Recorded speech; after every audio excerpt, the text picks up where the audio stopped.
반갑습니다. 시편 119편의 말씀을 이어서 나눕니다. 56절 말씀을 제가 읽습니다. 내 소유는 이것이니 그 주의 법도를 지킨 것이니이다.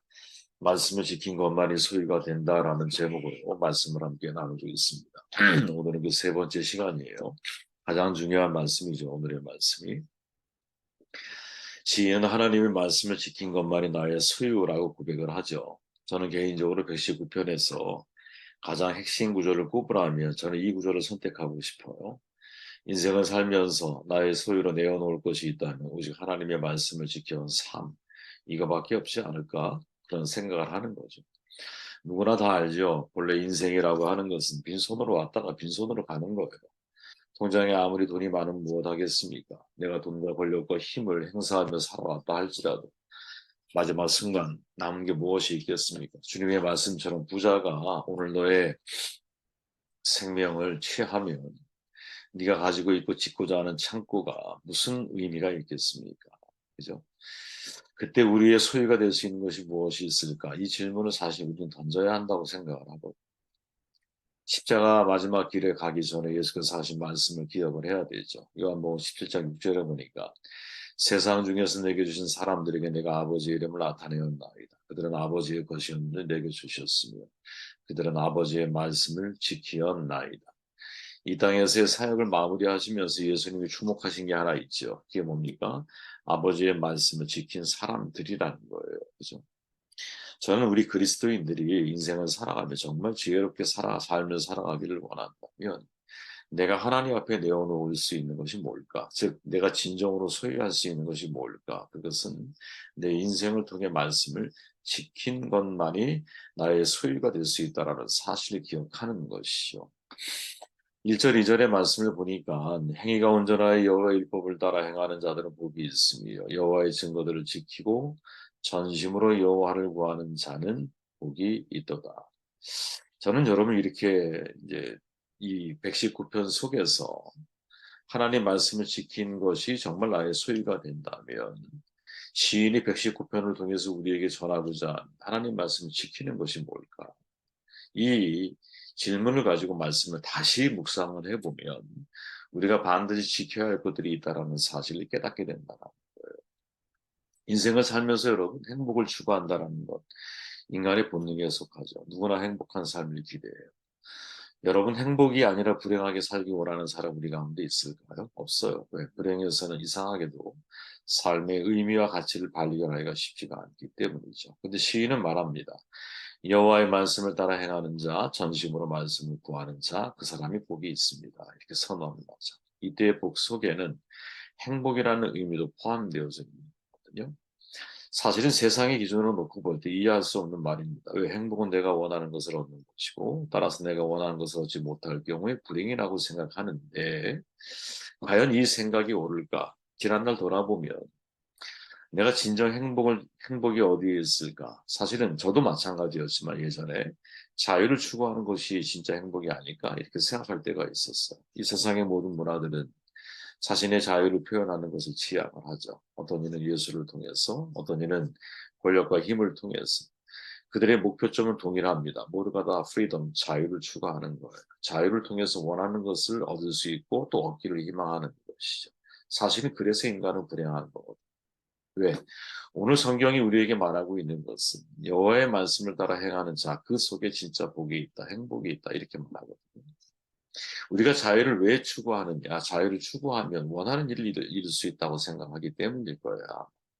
그러면 이렇게 질문해야 되는 거죠. 자신이 원하는 일을 이루면 정말 행복할까? 그죠? 사실은 그 속에 여러분 허상이 있을 수 있거든요. 좋아하는 일을 하면 행복할 수 있을까라는 책이 있어요. 이동환 김지은지 님이 쓴 책인데 저자들은 이렇게 말해요. 좋아하는 일을 하면서 끊임없이 찾아오는 불행한 상황들을 경험을 하면서 좋아하는 일을 하는 것이 행복을 보장하는 것이 아니라는 사실을 이 사람들은 깨닫고 그것을 책 속에서 기록을 해요. 그러면서 하는 말이 뭐냐? 결국 중요한 게 뭐냐? 중요한 것은 행복을 발견할 줄 아는 태도에 달려 있습니다. 이 말이죠. 저는 이 말에 깊이 공감하거든요. 좋아하는 일을 행하는 것이 성취와 성공을 가져다 줄 수 있을지 없을지 아무도 몰라요. 내가 좋아하는 일에서 직업적인 성공을 거두더라도 그것이 행복한 삶으로 이어질지 여러분 알 수 있습니까? 해봐야 아는 거예요. 그 자리에 가봐야 아는 거예요. 내가 좋아하는 일을 직업으로 삼는다고 하여도 행복을 느낄 수 없다라는 사실. 여러분 이런 경험 해보신 적 있습니까? 결국 행복이라고 하는 것은 좋아하는 일을 하고 안 하고 하는 상관없는 일이 아닙니다. 여러분 누누이 제가 강조하지만 솔로몬 자기의 마음에 자기의 눈에 원하는 것을 금한 적이 없어요. 쉽게 말하면 자기가 하고 싶은 모든 일을 다 했다라는 거예요.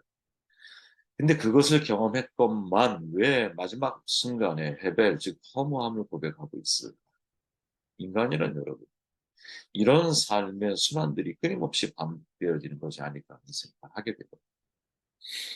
대부분 사람들은 좋아하는 일을 하며 행복한 삶을 살아가는 것이 가장 이상적이고 바람직한 삶이 아닐까라고 여기지만 사실 그 이전에 행복을 발견할 수 있는 삶의 태도를 먼저 갖추는 것 이게 훨씬 더 중요하다. 하나님 말씀을 따라 살아가는 것, 말씀이 삶의 기준이 되는 것 이것은 사실은 자기 소견에 오른 대로 살아가는 사람들 이 시대에는 너무나 불행스러운 삶처럼 보여지고 여겨져요.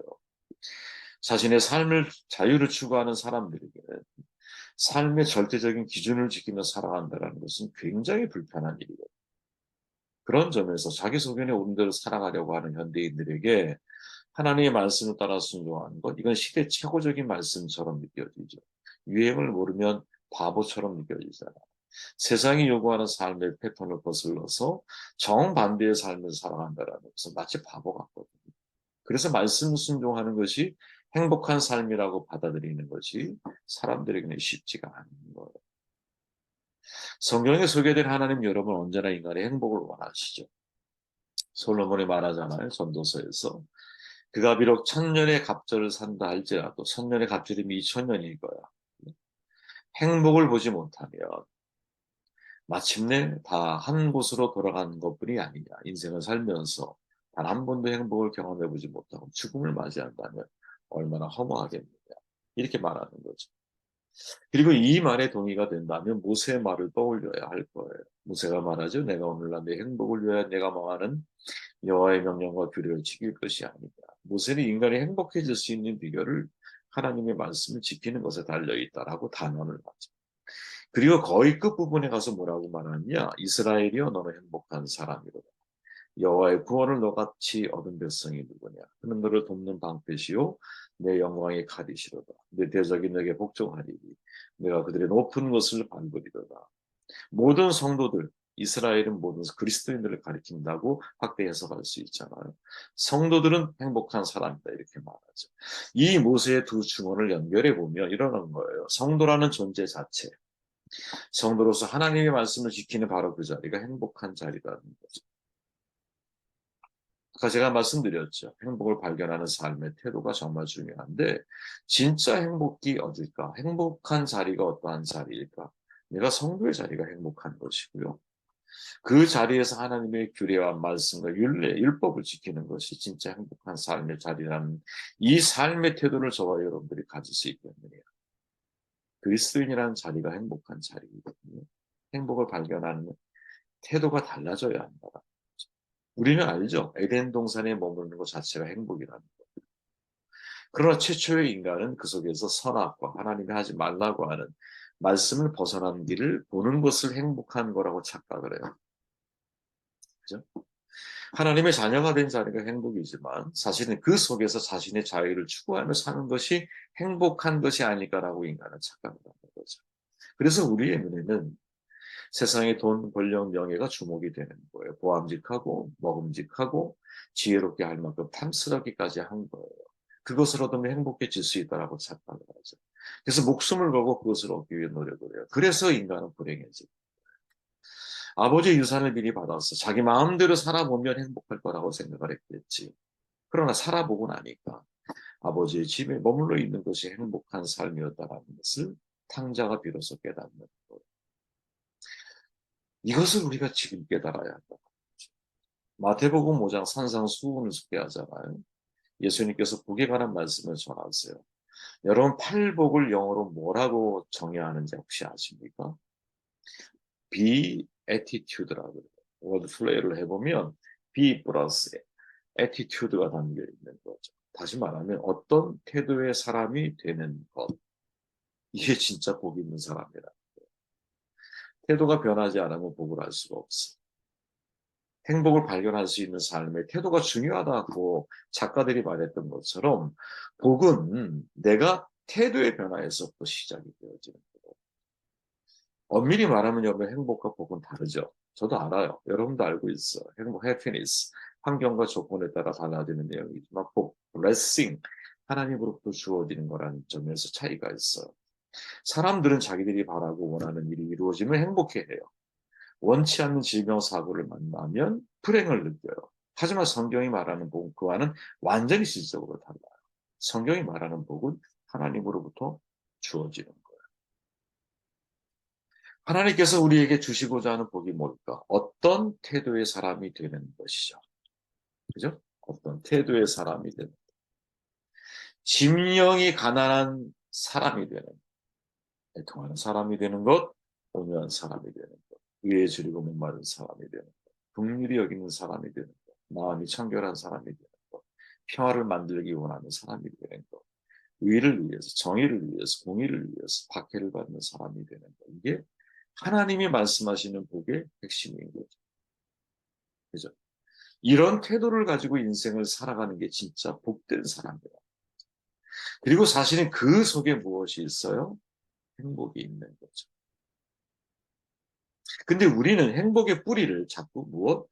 진짜 복이라고 하는 자리, 복된 자리에서 누릴 수 있는 행복을 행복으로 여겨야 되는데, 복된 자리에서 무엇? 우연, 해피니스. 우연히 발생해 보이는 선악과가 내 눈에 자꾸 들어오는 거야, 선악과가.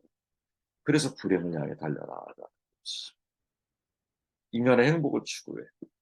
하나님은 복을 주기를 원하세요. 행복과 차이점도 있지만 공통점도 있어요. 제가 주목하는 것은 뭐냐? 공통점이에요. 공통점.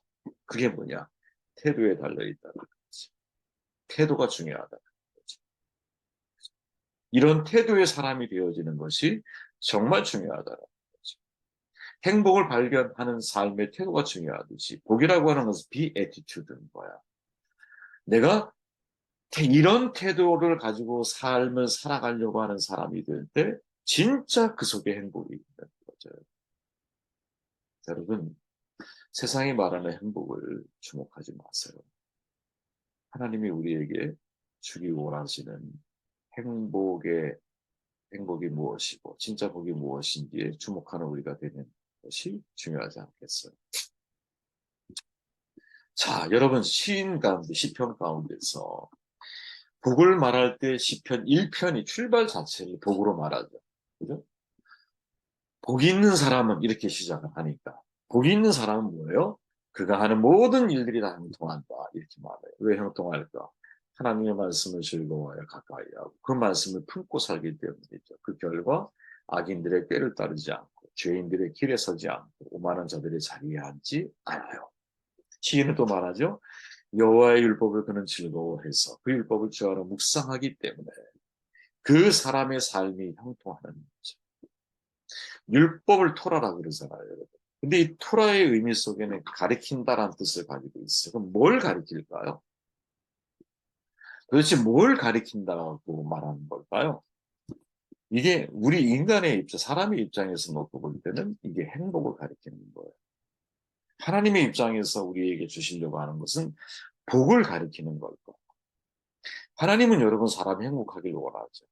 그래서 율법을 주신 거거든요. 근데 우리는 율법이 하지 말라 하라 너무 우리에게 요구하는 게 많다고 느끼다 보니까 이 율법이 나를 불행하다고 생각을 나에게 나를 올가매는 규율처럼 자꾸 느끼는 거지.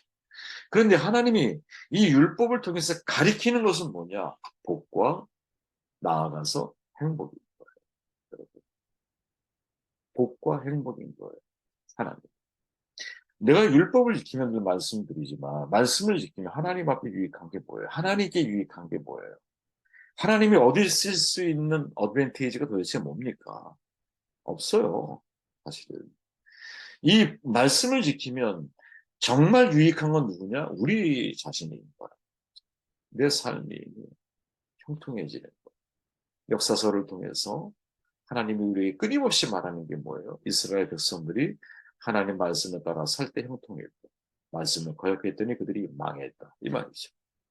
예언서를 통해 선지자를 통해 끊임없이 우리에게 말씀하시는 게 뭐예요? 하나님 말씀을 살면 흥하고 말씀을 버리면 망한다.